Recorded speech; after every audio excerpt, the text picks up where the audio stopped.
I got something to say, something to say. Solo por curiosidad, ¿tú no sabrás nada de un plazo amputado? ¡Ey! ¡Alto ahí! No dé un paso más. ¿Y ahora qué has inventado?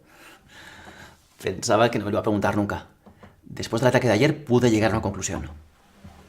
¿Cuál? Que los seres hostiles, nuestros enemigos, quieren matarle. Tú estás seguro que no saben que soy Andrés Vargas, ¿verdad? No. Pero saben que usted quiere cazarles y no van a parar hasta destrozarle. Me ha quedado mucho más tranquilo. Me alegro. Y más relajado que se va a quedar con esto. Con una batería de coche. ¿Y una vieja de Carrascuca? Solo por fuera. En realidad, es un acumulador energético de amplia potencia. Tecnología de la pasarela. ¿De cascajo? No lo golpee. Para que pase desapercibido en la Tierra, le he dado un aire más vintage. Entre.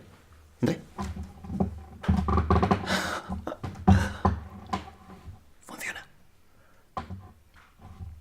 ¿Me vas a contar de qué va esto?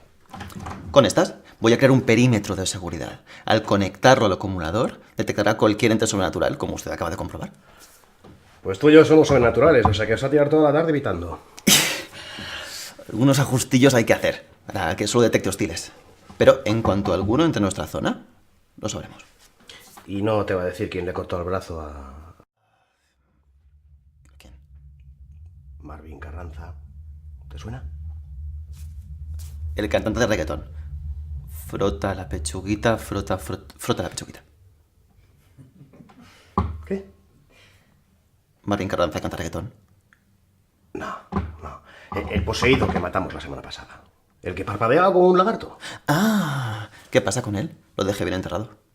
De una pieza. Hombre, claro. Bastante trabajo tenía Jacob para encima desmenuzarlo. Pues alguien la ha hecho por ti.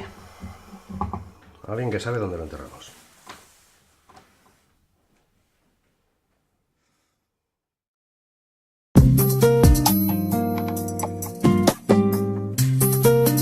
I got something to say, something to say.